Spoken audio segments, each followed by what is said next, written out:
when you're relying on something else other than your usual cure for what ails you to help you take on a day, especially on a Tuesday. Oh my God, Tuesday's just that day. It's Monday's ugly sister. I always say Tuesday's worse than Monday because you don't have that.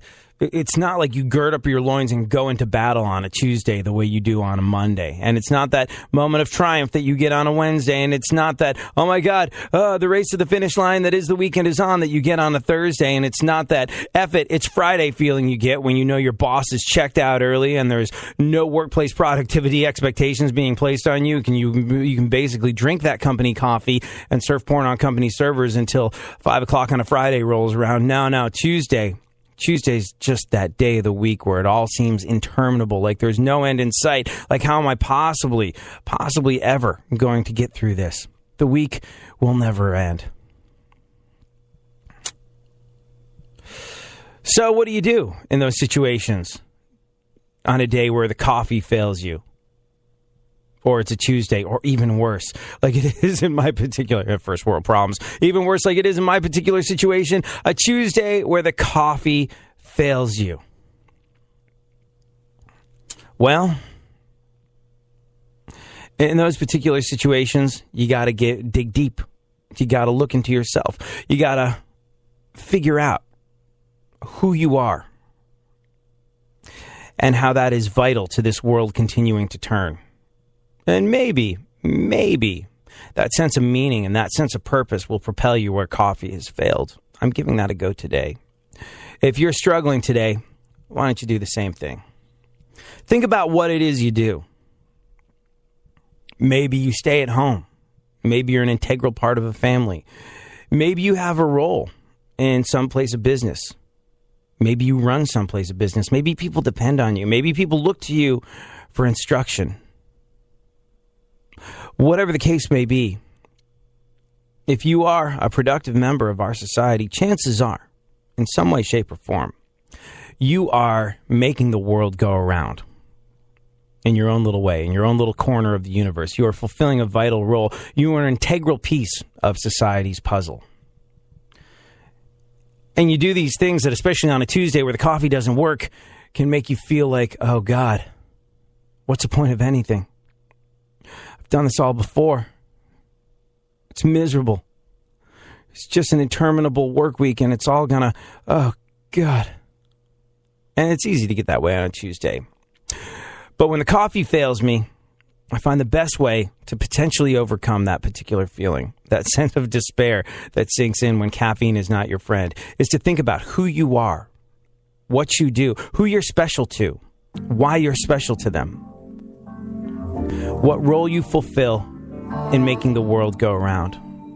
Look to that, and it may just make up for the fact that the coffee didn't work today.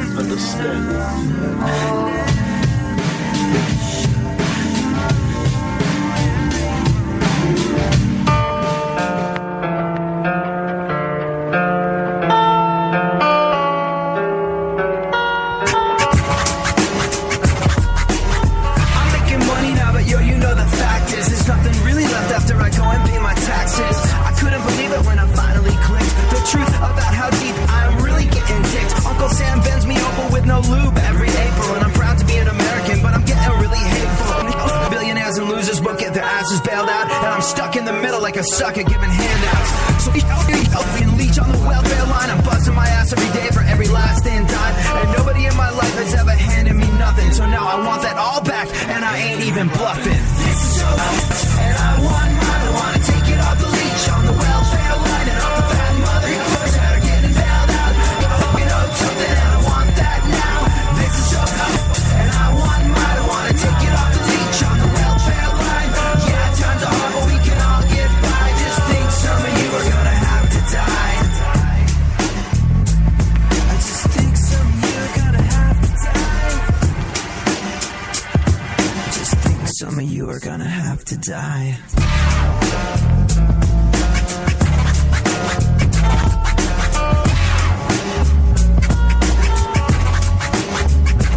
Here's some moron that got your whore on and had a baby, and maybe you should have kept your legs shut, just maybe. Now my taxes go to pay so you can eat for free. So next time please save me the cash and just get on your knees. And maybe you shouldn't be buying things you can't afford. And maybe you should give a damn about your credit score. And maybe you should suck it up and contribute to society and get a job to help be slob, if only for variety. You didn't like minimum wage, so you quit, but you still have an iPhone. Yeah, that seems rich. You live at home with your mom, but you still get it on and knock up another dumb slut, and the cycle goes on and on. This is so and I want mine. I want to take it off the leash on the welfare line and off the fat market for those that are getting bailed out. I'm gonna quote something and I want that now.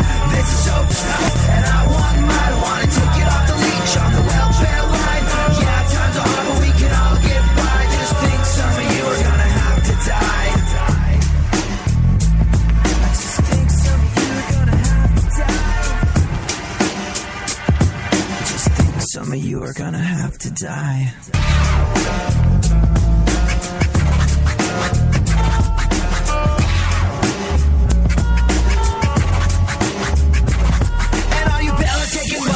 Thinking you're better, you think you're being so clever. We're all your heads, we should sever. You think it ain't gonna happen, but I say never. This is the next big endeavor. We want you gone for forever. I think some of you are gonna have to die. I think some of you are gonna have to die. I think some of you are gonna have to die. I think some of you are gonna have to die. This is so and I want mine. I wanna take it off the leash on the welfare line and off the ferry for the owners that are getting bailed out. They know something and I want that now. This is so and I want mine. I wanna take it off the leash on the welfare line. Yeah, times are hard, but we can all get by. Just think some of you are gonna have to die. Just think some of you are gonna have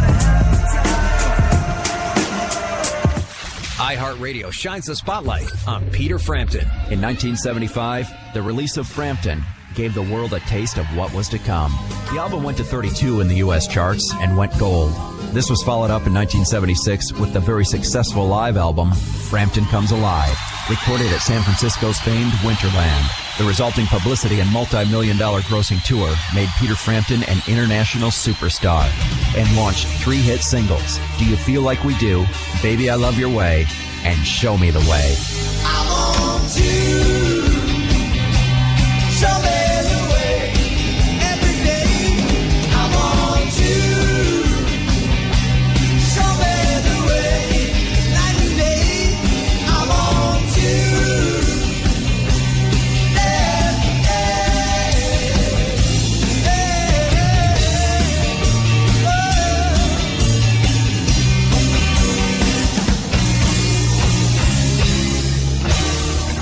Keep listening to iHeartRadio for more Peter Frampton and all your favorite artists.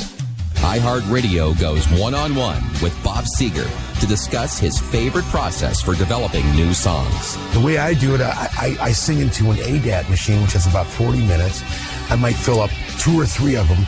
Then I just go away, come back the next day, and listen to what I did. If there's nothing there, I start again. But I might hear one chord change. I might hear one thing I mumbled lyrically and say, oh, I never even caught that when I did it. You know, it's like just totally a free-form thing, almost a jazz thing. And sooner or later, you know, a structure, a chord structure, or a phrase, or the way I sang something jumps out at me and it becomes the germ for a song, you know? And that's really fun. Keep listening to iHeartRadio for more Bob Seger and all your favorite artists. Hey, is that really necessary? Hey, is that really necessary? I don't think so. 1, 2, 3, and she steps to me with the blinged out style, fake can, silicone for a mile. But hey, I ain't impressed with this. She makes the dirty.com or maybe once or twice a guest list. Got no talent, but she wants to be on TV. She's a model and an actress, just some things you ain't ever seen. Look over there, it's the guy who makes a wide-eyed, rocking the affliction, Jim Tam addiction. For people like these, I'm seeing that orange is the new black. A guest pass to his tanning bed is guaranteed to put her on her back. These chicks with the big fake cans, fake tans, big plans on that steroid man. He front like a millionaire but makes 30 grand. Spends most of that paper on the gym and the tan. Can't make the rent, can't make the grade. He couldn't pay the bills but got Versace shades. Now he's broke as a joke, so to feel like a man he gets that HGH and takes a shot in the ass. Hey, is that really necessary? Hey, is that really necessary? silicone is making you look kinda scary. Hey, is that really necessary? Hey, is that really necessary? Hey, is that really necessary? Cause shooting steroids in your ass is really kinda scary. You're a model, you say. What kind of sorta? In a way, I take pictures in my bathroom on my phone from my MySpace, which, by the way, is so coming back. So I shoot myself from above and then crop out my huge ass. I guess if Snooki can do it, then so can you, no doubt. As long as you wanna be the skank that gets knocked the hell out, I guess it's kinda worth it if you're in it for the fame. Who needs a real job or self-worth or real friends anyway? You wanna be the one, so try and get it done. Being famous but doing nothing, yeah, I guess it looks like fun. But bear in mind you're trying to be the next Heidi Montag, a plastic-looking fake-ass suicidal freaking hoe bag. This is the 80s Show on iHeartRadio.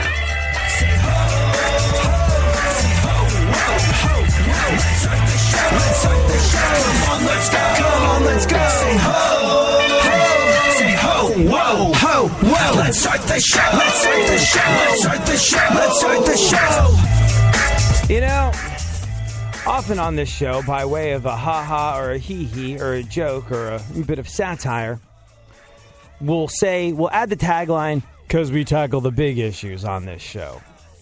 Like, I don't know, you can make $20,000 extra a year just by walking around. We'll discuss how later, because we tackle the big issues on this show. Oh, by the way, that's a true story. That's a guy in Florida. A guy in Florida made $20,000 over a 7-year period of just walking around and picking up change.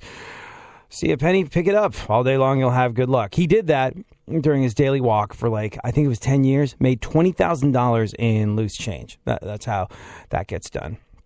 20 G's in loose change. This is definitely the guy I'm getting stuck behind at Coinstar. That said, we make jokes on this show about anytime we cover something that's a little light or fluffy, we're like, because we tackle the big issues on this show. Today in the show, the political discourse over Uber, because, we tackle the big issues. Although, here's the weird thing. Uber and Lyft and ride-sharing apps like that have become kind of sort of intensely politicized. This is something that's getting entirely more airtime than I feel like it deserves from presidential hopefuls like Hillary Clinton. People are debating. They can't stop talking about it. Hillary's attacking Uber. Republicans support it. Anyways, we'll get into that a little later on in the show. Right now, though, let's check out the events of today in our segment, My Witness News. In no way, shape, or form fair. Certainly not balanced. Tweet super producer to the stars, Barry Funkhauser at FunkFM. Tweet me at ADSXZ. Funkhauser, how are you? And what is going on in the world? Things are good, man. Nothing new to report here. Did you watch the ESPYs last night? I tried to get through it. I saw the big Caitlyn Jenner half-hour piece inside of the ESPYs. It was probably the longest thing I've ever seen in an award show ever.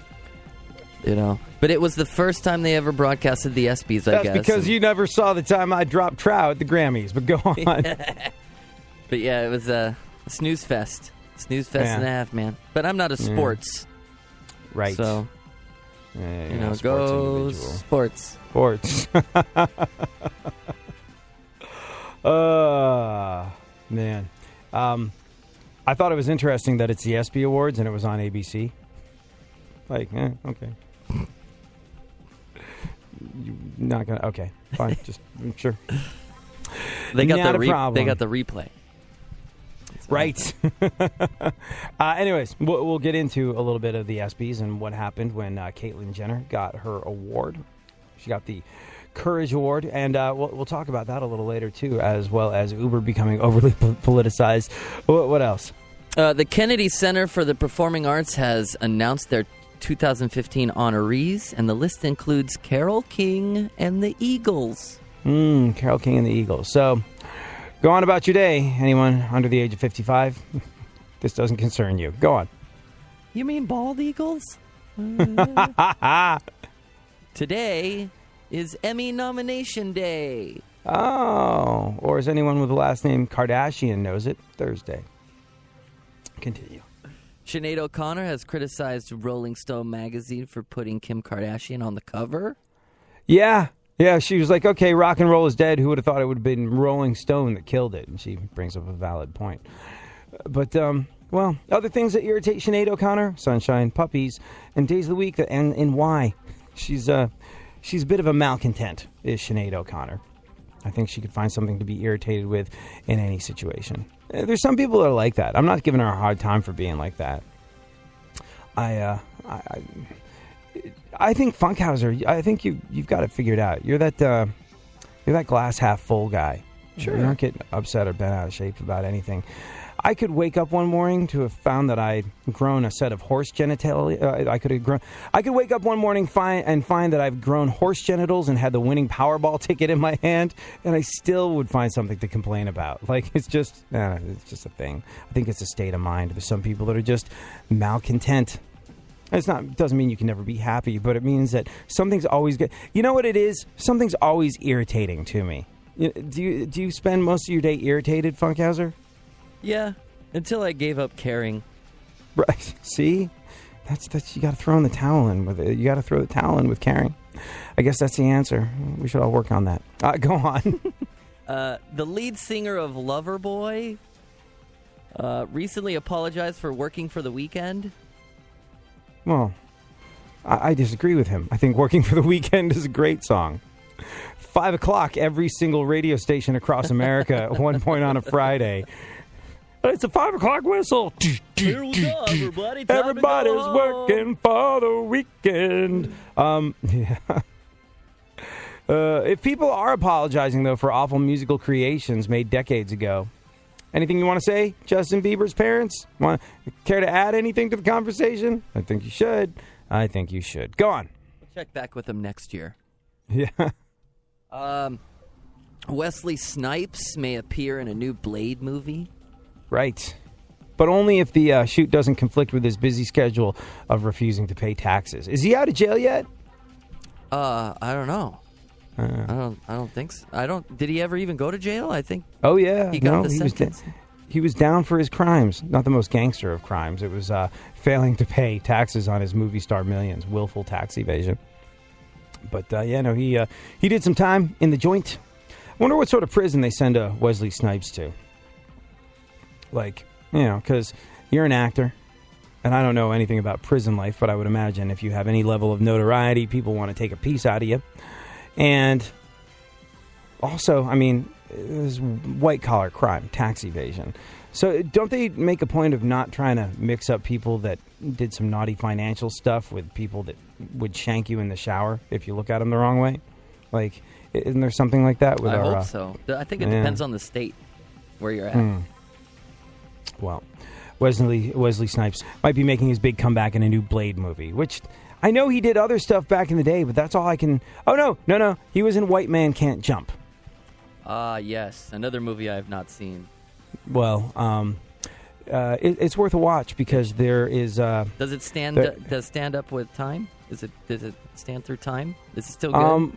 Interesting you should bring up time with regard to that movie because it captured a point in time known as the late 80s or early 90s, I can't remember which, but it captured a period in time where Rosie Perez was smoking hot and her gigantic knockers were at optimal were at an optimal point in their existence to be bared on screen, which in fact they were in that film. So if for no other reason, you should watch that because of Rosie Perez boob.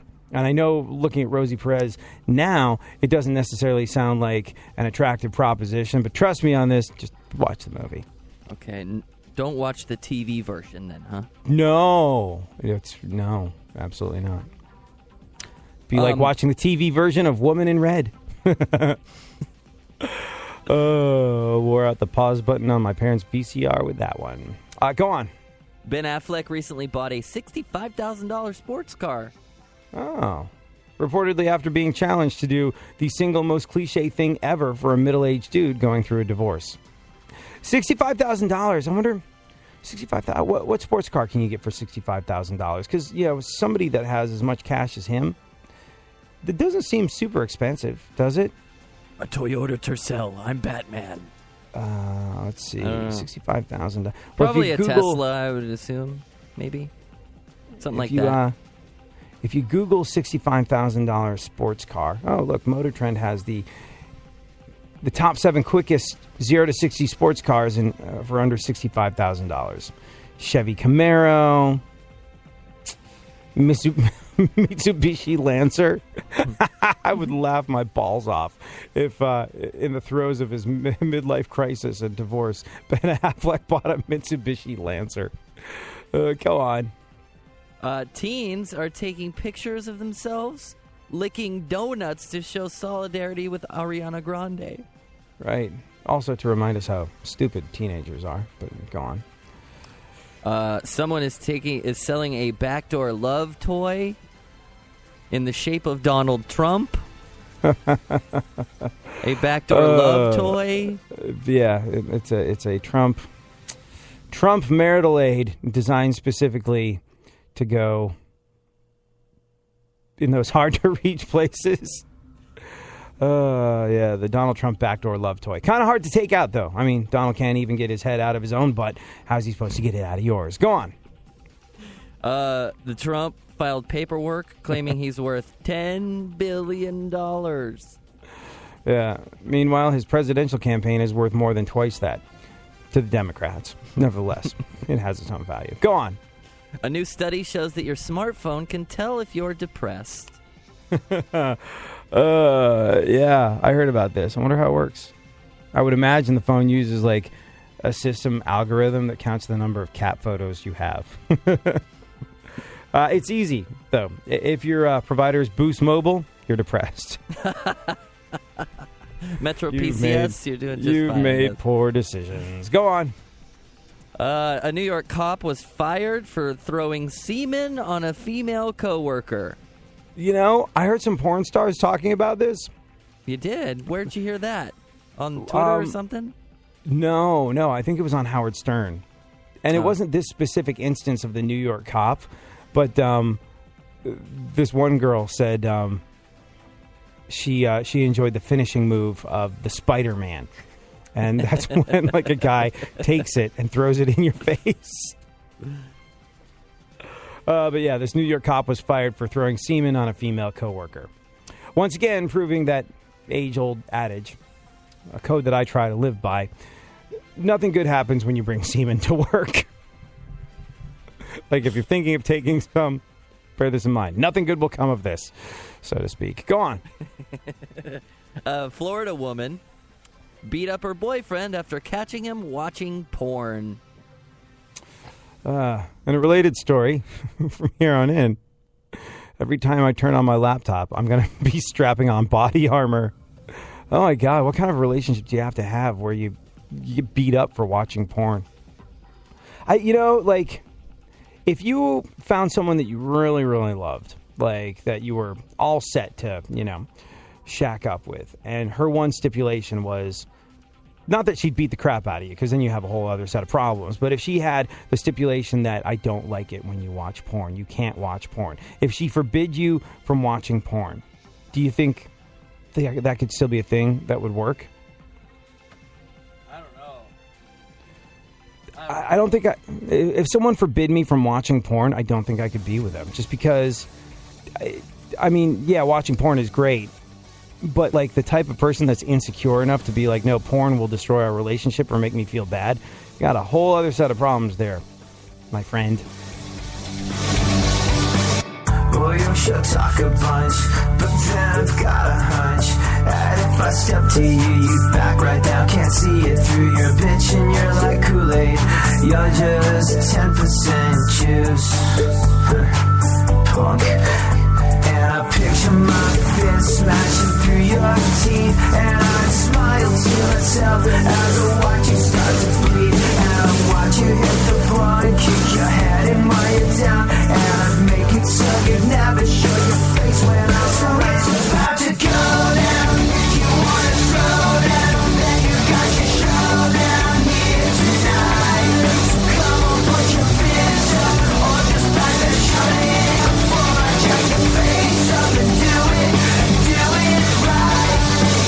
You've been talking about me behind my back for a long time, so step to me and get some balls and say what's on your mind. I bet you'll never do it, I bet that you'll back down, I bet you'll never show your face when I saw it's about to go down. If you wanna throw down, then you got your showdown here tonight. So come on, put your fists up.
just one of those days. Can't get out of bed.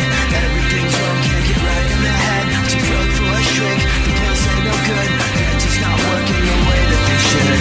All this coffee, it just makes me shake. And everything I try to do's a mistake. And everything I know is wrong again. And as the days just fall away, you wonder, will it always be this way? And what is really left, you can't believe it. You had so much you wanted, you thought you almost got it, but everything that's wrong is all you're seeing. Today could be a beautiful day. You don't even know. Today could be a beautiful day if you just let go. Get tired of fighting and screaming, of everybody walking out and everybody leaving. Don't you feel there might be more to life than this? Don't you feel you might be something you might have missed? Don't you wish that you could have brighter days? Don't you think that there could be a better way to do more than get through? Maybe start living too. What could you become if you ever even tried to? As the days just fall away, you wonder, will it always be this way? And what is really left, you can't believe it. You had so much you wanted, you thought you almost got it, but everything that's wrong is all you're seeing. Today could be a beautiful day. You don't even know.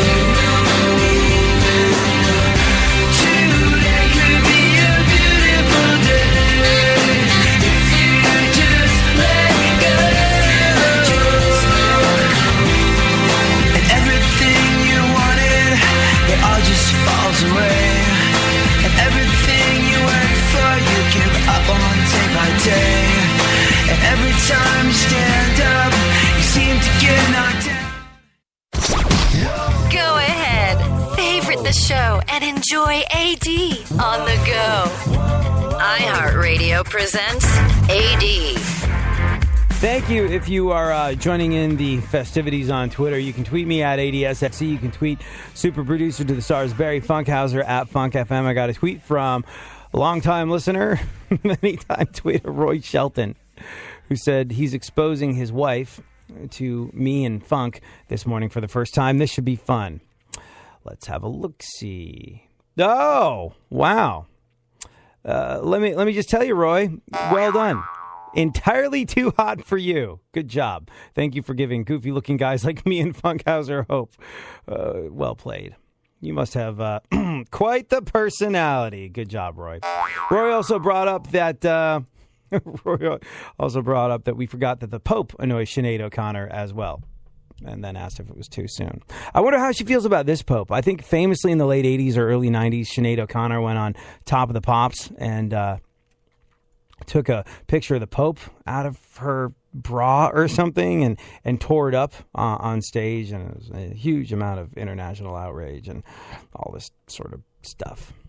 Hey, that El Chapo guy, the Mexican drug dealer, the Mexican drug lord, he's still out and about doing his thing. I don't think they've caught him yet. There's now footage of the drug kingpin El Chapo changing his shoes right before his escape. Yeah. Apparently, authorities didn't notice El Chapo was lacing up a pair of Nike tunnel runners. It's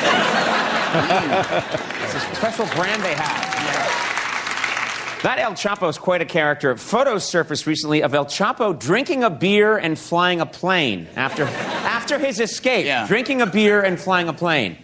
Sounds to me like we've got a new most interesting man in the world.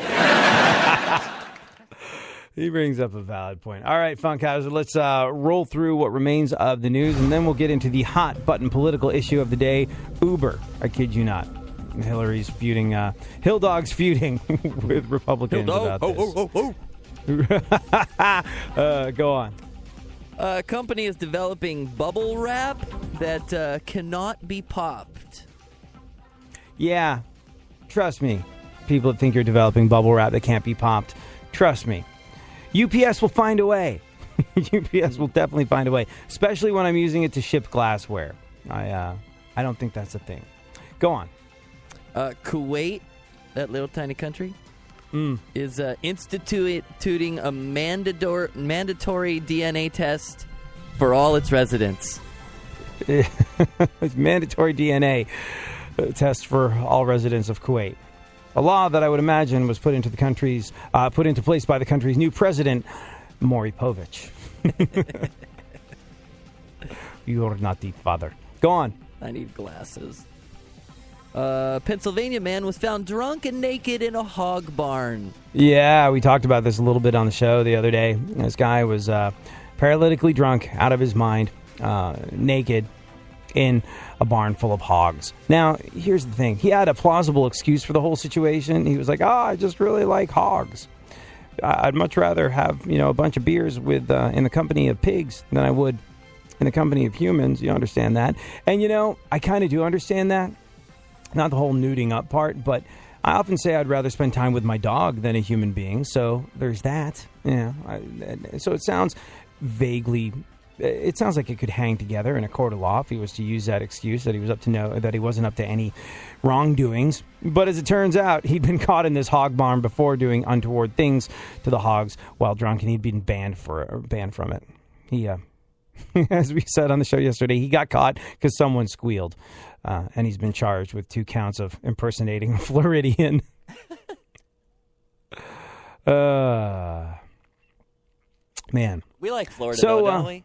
Do what now? We like Florida, though, don't we? We're good. Oh, we love Florida. I mean, Florida is like, you know what? Even, it's funny, even some friends of mine in Florida that are on the radio out there have their own sort of like Because Florida section. It's like they've gloriously embraced the fact that unusual things happen. I think the swampier the area of Florida, the more off kilter some of the goings on gets. I've got a friend that lives in Florida, and they were just like, yeah, it's crazy out here. It's beautiful. It's paradise. And then there's a whole bunch of crazy going on, which keeps it interesting. So, yeah, we like Florida. Have you spent much time there, Funkhauser? 0 Oh, time. Really? No, never been over Man, there. Nope. I used to go to Florida like twice a year. It's great. I mean, like, well, actually, when I was in a band, Florida was like a big deal for the band. We would go out there and play, and there was a station called WJRR in Orlando, and we played a couple of their festivals, and they were experiences that I will absolutely never forget. Like, the crowds were incredible in Florida, the shows were incredible in Florida, and then also one of those shows we were opening up for Creed. And I mean, I don't mean to laugh. I'm sure no. I laughed too because I was like, gee, that guy, the one that gets out on stage and acts like he's on a cross with the sort of Jesus-y haircut going on, the Creed singer guy, that dude, I was like, he sure is apparently out of his mind on booze and heroin for someone that's the new Messiah. That seems a little contradictory to the whole cause. And yeah. So you watched the ESPYs last night? Bits and pieces, yeah. Bits and pieces. Did you see when Ronda Rousey called out Floyd Mayweather Jr.? Did you catch that little nug? So I think sometime last year, Floyd Mayweather and Ronda Rousey had a little bit of a back and forth going on because they're about the same size. Old Floyd isn't a big dude. And I think Ronda Rousey was asked, could you beat Floyd Mayweather if you were to fight him UFC? And she was like, yeah, I probably could beat him because he doesn't know anything about, he's a boxer. He doesn't know UFC. Now, if Floyd were to land a punch, it might be different. But if she were to take him to the ground, I think she could absolutely handle herself. And they asked this, they brought this up to Floyd Mayweather, and Floyd Mayweather was like, who? I don't know who that is. What's a Ronda Rousey? Or something like that. He denied all knowledge of her. Well, Ronda Rousey called out Floyd Mayweather Jr. last night. During the pre-show for the ESPY Awards, Ronda Rousey won Best Fighter. She beat out all these other athletes, including Floyd Mayweather Jr., and she took another shot at Floyd being charged with domestic abuse, and it was beautiful. And we'll get to it right after this.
subjects, interesting talk, and boobs and fart jokes. AD on iHeartRadio.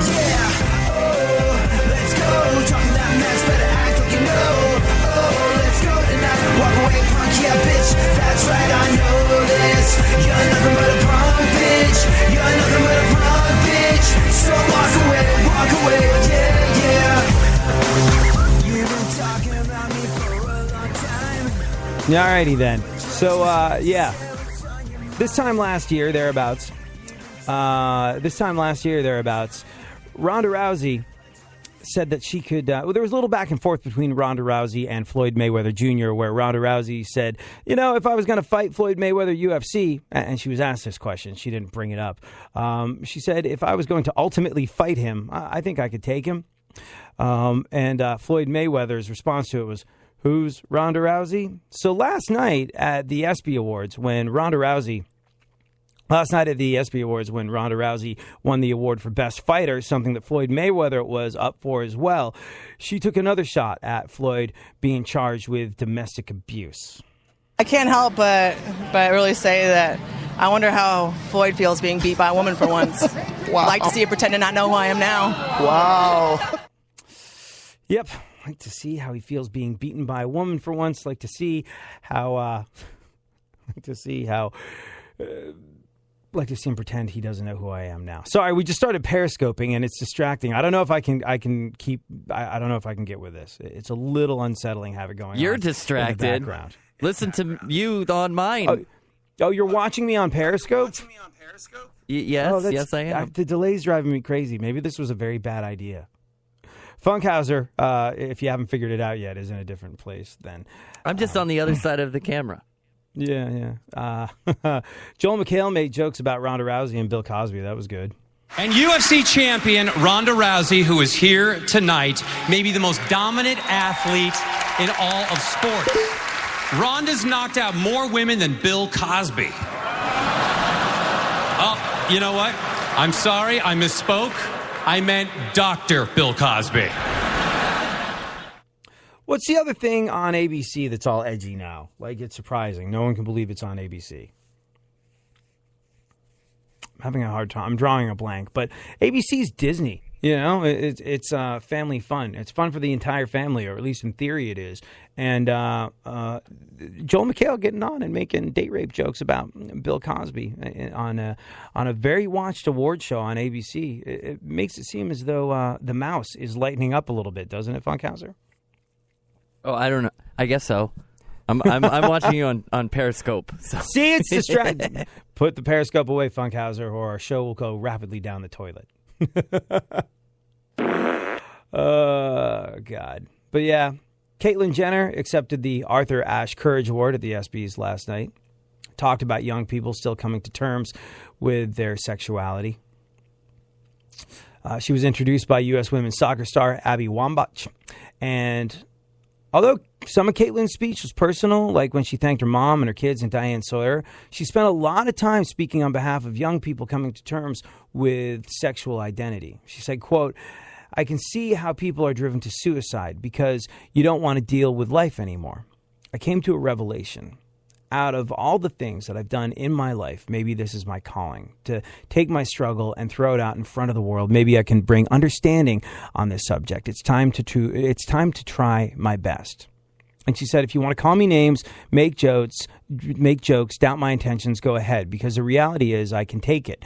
But for the thousands of kids out there coming to terms with being true to who they are, they shouldn't have to take it. This is an interesting one. And this is what I've said numerous times about Caitlyn Jenner. Bit of an opportunistic tart. Not the greatest man in the world, and now not the greatest woman in the world. I don't think that... I just find him to be not that awesome of a dude. Self-centered, narcissistic. Now, I mean, I would imagine that if you go through your life suffering from gender dysphoria, then there's a very good chance that you could spend a lot of time in your own head thinking about yourself, what things mean for you on a regular basis. But in this particular instance, I think he's kind of a D-bag. Or he was kind of a D-bag, and now she is an opportunistic tart, was the way it was described to me by a friend of mine. A friend of mine who he was just like, yeah, this is not that big a deal. But the thing is, it is. It is a big deal for exactly the reason Caitlyn Jenner said. And while she might be an opportunistic tart, while we might doubt her intentions, while we might doubt the moral fiber of her character, drawing attention, just by shining a light on the lives of people that deal with the sense that they are trapped in the wrong body, that they were born into the wrong sex. It's something that's very rare. I mean, it's really, really rare. So not a lot of people have a lot of personal experience with it. Chances are you haven't experienced this, and it's still a really reasonably slim chance that you've ever met anyone who's experienced this, that you've ever had a friend or a family member that went through this. It's not a common thing. It's quite rare.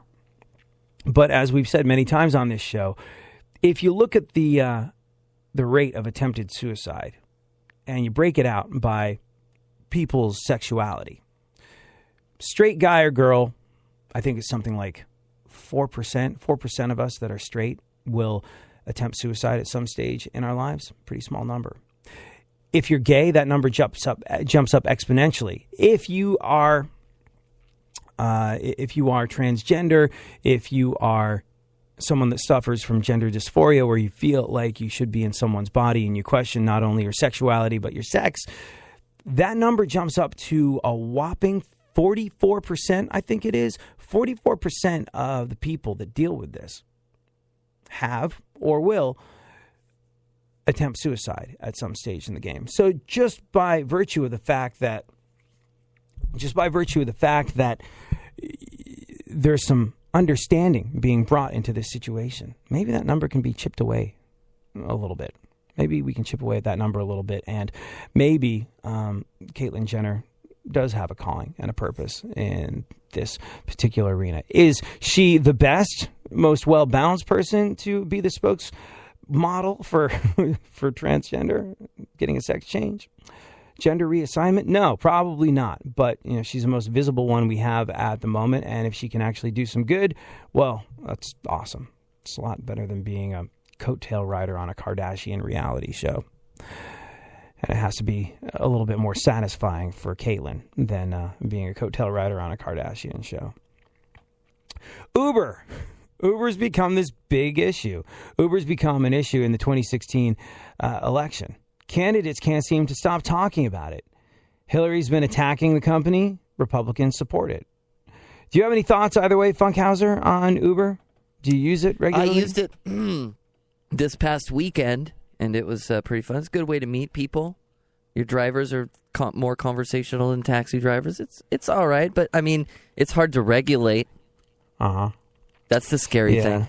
Yeah, I guess so. I don't know. I mean, to me, it's laissez-faire capitalism at its finest. I have a car. I want to drive people and get money doing that. It's just like that's old school, and that is, like I said, it's Reaganomics, laissez-faire capitalism at its finest, the free market in action. But you're right. It does raise some very interesting questions, and it's crazy. To own a medallion, to be a cab driver in New York City, I think the cost of a medallion, which is basically like your license, it has to go on a cab, like the physical medallion. Oh, it's not that thing they wear around their neck, really big. No, that's a whole other thing. It's just like, hey, it would look really great, peeping out from a thicket of Armenian chest hair, some gold. But yeah, being a cab driver, you got to have one of these things called a medallion, and it's basically a license. And a medallion is like buying a house. It's an investment. It's something that you pass down to your kids. It's like $350,000. So you have cab drivers that have been slaving away for years and years, and all of a sudden Uber and Lyft come along and like, yeah, no, we don't need that. Oh, you've been making payments on it for how long? Sucks to be you. It's an interesting one. National Review's Jim Girthy. His name sounds like girthy. He must be a hit with the ladies. He wrote who foresaw Uber as being one of the big defining issues of 2016. In Hillary's big economic speech, she attacked Uber, saying that she, if elected, would crack down on companies like them who exploit employees by misclassifying them as contractors and thus steal their wages. Meanwhile, this Thursday just gone by, or this Thursday coming up, rather, today. Jeb Bush, I think he's planning on hailing Uber during a visit to San Francisco, where he's going to talk about the importance of innovation and fostering disruptive technology to create high-paying jobs. And Scott Walker, a guy who thinks he has a shot from Wisconsin. Scott Walker recently signed a bill into law that creates statewide standards for rideshare companies like Uber and Lyft. The new law prohibits any local ordinances governing rideshare or ride-hailing companies. Instead, what's going to happen is the companies are going to be required to purchase a $5,000 state license, and they're going to be required to conduct driver background checks and also maintain liability insurance. So, yeah, I mean, I guess liability insurance, that's a good thing. But wouldn't it be... Now, are the drivers going to be required to maintain liability insurance? Like, say you get into a car with someone and they drive off down the road and they get into an accident and you're in the car and you wind up in traction. Who pays the hospital bill in this instance? Is it their insurance company? Is it your insurance company? I don't know. I know when I go away somewhere and I have to rent a car, pretty often, my car insurance will cover any eventuality that happens in that car. And I'm never sure, so I always purchase the supplemental insurance. And I always want to call my insurance company, but whenever I fly in somewhere, inevitably I wind up landing really late and I can't get anyone on the phone. So I'm just like, oh, yeah, sure, give me the supplemental collision for a couple days. That'll be fine, whatever. But, yeah, in that particular instance, I don't know who covers it. And I guess that's why Uber, I suppose, I don't know. I don't know if Uber needs regulating. I don't know if Uber and Lyft and ride-sharing stuff needs regulating. I think perhaps you should know what you're getting into, though, when you get into a car. I mean, if you're going to have an agreement, hey, I'm going to give you money and you're going to take me somewhere, you have the right to know what's going on. There should be some sort of disclosure. And the decision, I think, and this truly is laissez-faire capitalism at its finest, the decision, I think, should fall to you in terms of whether or not you're going to get in the car and be taken somewhere by this person. You make the decision. You figure it out. You find out what their insurance is. You figure out who's paying for it if you wind up in traction, if they are not driving the way they should, or if someone else is not driving the way they should. And should that be readily available to you when you open up the app? Yeah, you should probably have driver profiles. Oh, look, I'm just solving all the ride-sharing apps problems in like 30 seconds at the tail end of my show. Me for president. Definitely me for president. Roy Shelton and his wife tweeted us back. We noted that Maggie Shelton, Roy Shelton's wife, is entirely too hot for him, so therefore he must have quite a personality. Maggie Shelton says, all he has is personality. To which Roy replied, personality is all I need. It's true. Got you to say I do. Go on with your bad self, Sheltons. Have yourself an awesome weekend. We'll be back on Monday. We'll do it all over again. Later.